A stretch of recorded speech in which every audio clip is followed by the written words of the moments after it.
Assalamualaikum warahmatullahi wabarakatuh. Selamat pagi, selamat siang. Saya Muhammad Rafiq Syaifullah. Di saya Sistem Informasi dan saya 2770065160223. Kelas Manajemen Umum R02.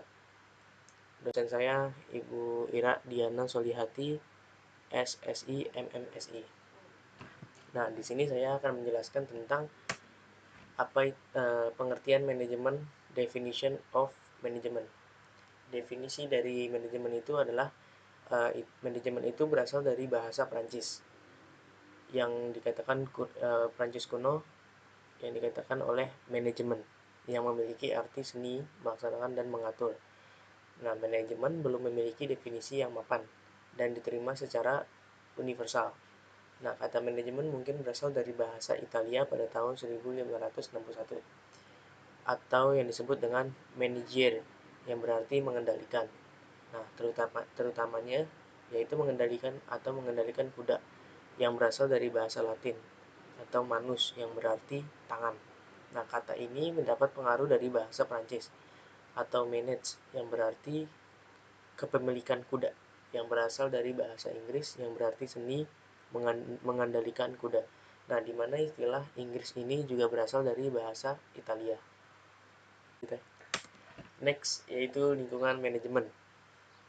Lingkungan manajemen itu tidak lepas pada masalah lingkungan yang dihadapi oleh seorang manajer. Nah, lingkungan manajer itu dapat diartikan sebagai segala sesuatu yang ada di dalam maupun di luar perusahaan. Nah, sedangkan manajemen adalah proses membuat perencanaan pengorganisasian, memimpin dan mengendalikan berbagai usaha dari anggota organisasi dan menggunakan semua sumber daya organisasi untuk mencapai sasaran. Nah, sasarannya itu kegiatan yang ditugaskan untuk dikerjakan oleh bawahannya. Nah, begitu seorang manajer telah menugaskan bawahannya untuk menggerakkan kegiatan yang telah diperinci, maka pada saat itu ia mendeleger atau mendelegasi. Oke, yang selanjutnya yaitu fungsi dan peran manajemen. Nah, fungsi dari manajemen itu ada 3. Saya menjelaskan dulu tentang apa itu peran manajemen. Nah, aktivitas kegiatan bisnis memerlukan pengelolaan yang cermat sehingga akan mampu memberikan keuntungan bagi pemilik modal. Nah, perusahaan yang mampu mengelola peran atau fungsi dan proses manajemen usaha dengan baik akan mampu berkembang dan memperoleh kesuksesan. Nah, sedangkan usaha yang tanpa pengelolaan yang baik lambat laun akan mengalami kemunduran dan kalah bersaing dengan usaha-usaha yang lain. Nah, peran manajemen itu terdiri dari 3 peran. Yang pertama, peran interpersonal, peran informasi, dan peran pengambil keputusan.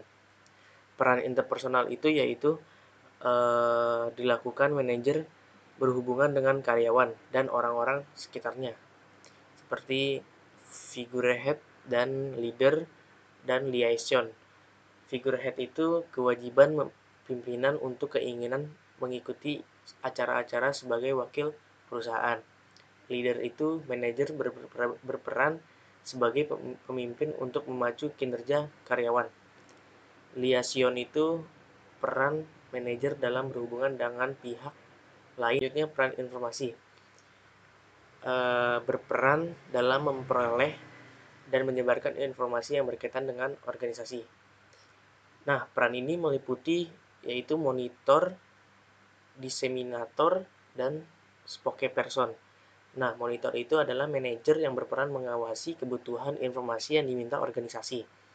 Diseminator manajer berperan menyebarkan informasi yang relevan dan dibutuhkan oleh bawahan-bawahannya. Spokesperson itu manajer berperan sebagai juru bicara perusahaan kepada pihak lain yang membutuhkan informasi-informasi tersebut. Oke, selanjutnya peran pengambil keputusan. Nah, peran pengambil keputusan ini adalah penting. Sebagai pimpinan harus dapat mengambil keputusan-keputusan yang tepat. Nah, peran manajer sebagai pengambil keputusan meliputi entrepreneur, distribution handler, resource allocator. Nah, entrepreneur itu manajer perlu memiliki sikap kreatif dan berjiwa kewirausahaan yaitu dalam pengembangan organisasi. Distribution handler itu berperan dalam menangani permasalahan-permasalahan apapun atau konflik yang timbul dalam organisasi tersebut.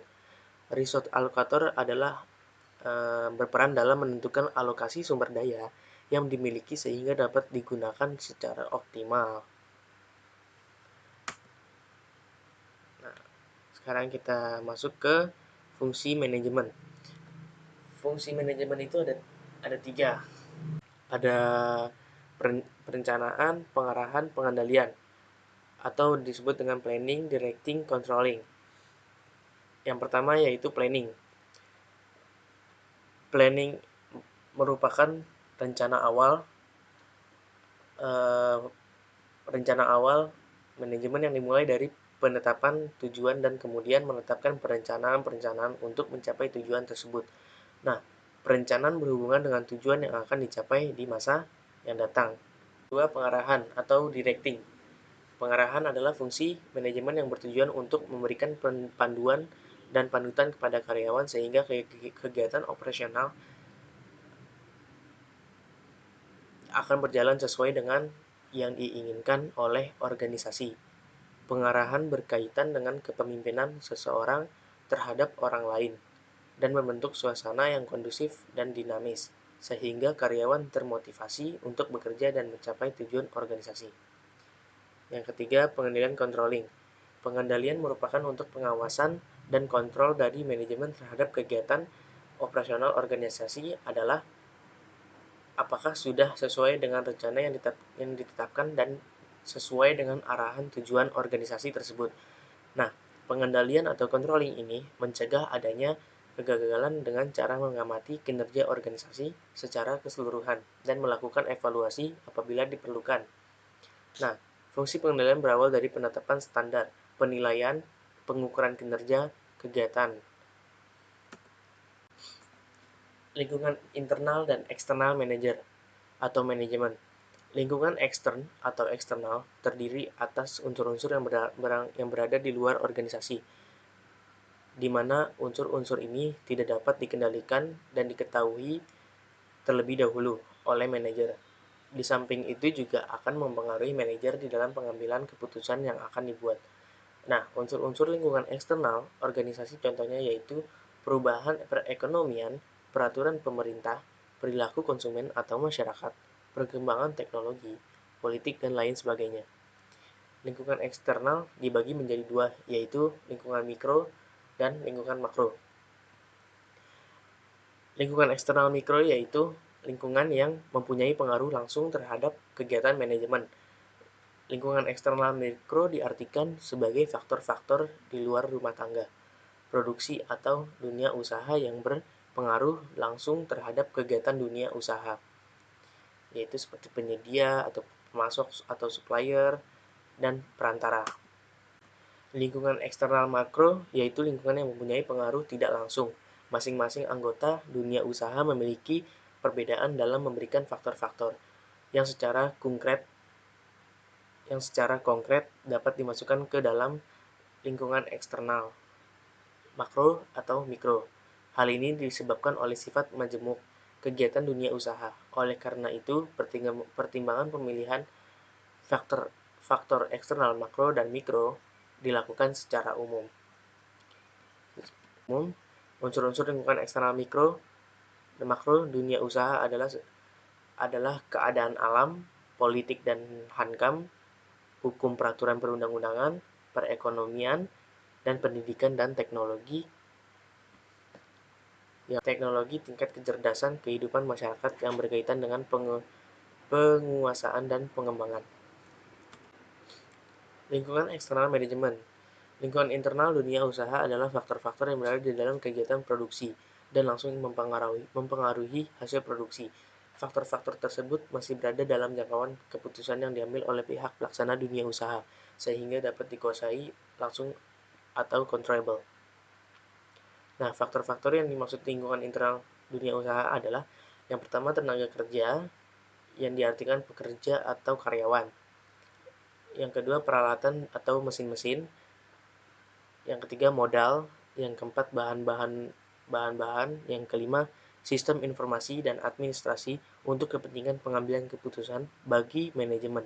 Misalnya kayak buku-buku anggaran, pembelian bahan, rencana penjualan, laporan keuangan, laporan masukan atau laporan penggunaan, dan lain-lain.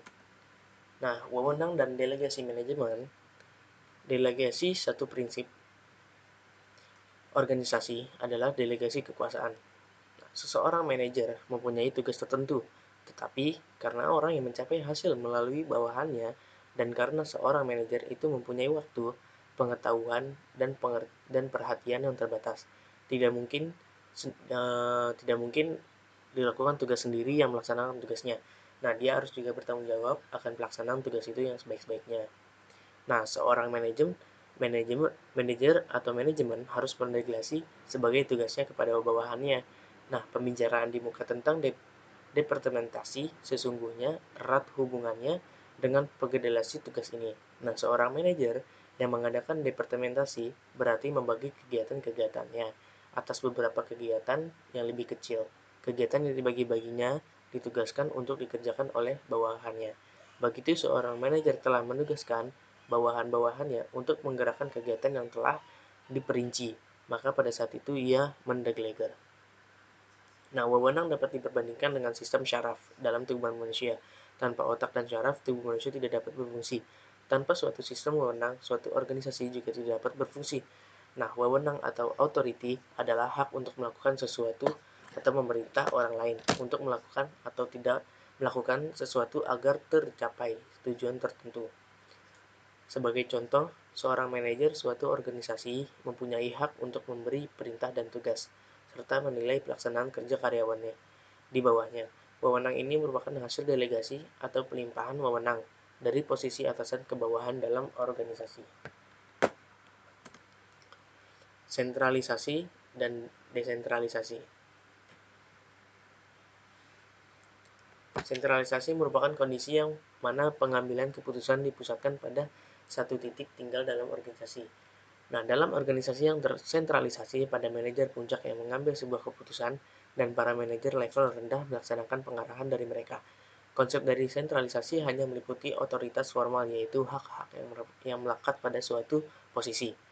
Desentralisasi seringkali diperlukan bagi perusahaan dengan lokasi di luar negeri, karena pengambilan keputusan yang bersifat lokal diperlukan untuk memberikan tanggapan terhadap yang keuntungan tiap-tiap daerah, basis klien, dan undang-undang tertentu. Sementara pengawasan yang tersentralisasi diperlukan untuk mempertahankan para manajer regional yang bertanggung jawab. Kegagalan dalam menyeimbangkan prioritas-prioritas tersebut dalam membahayakan tidak hanya perusahaan semata, tapi juga hubungan dengan pemerintah luar negeri. Sekian dari bahasan saya. Semoga apa yang saya jelaskan dapat dimengerti. Semoga yang saya jelaskan tadi dapat dimengerti oleh teman-teman sekalian, atau kurang lebih mohon maaf. Terima kasih. Assalamualaikum warahmatullahi wabarakatuh.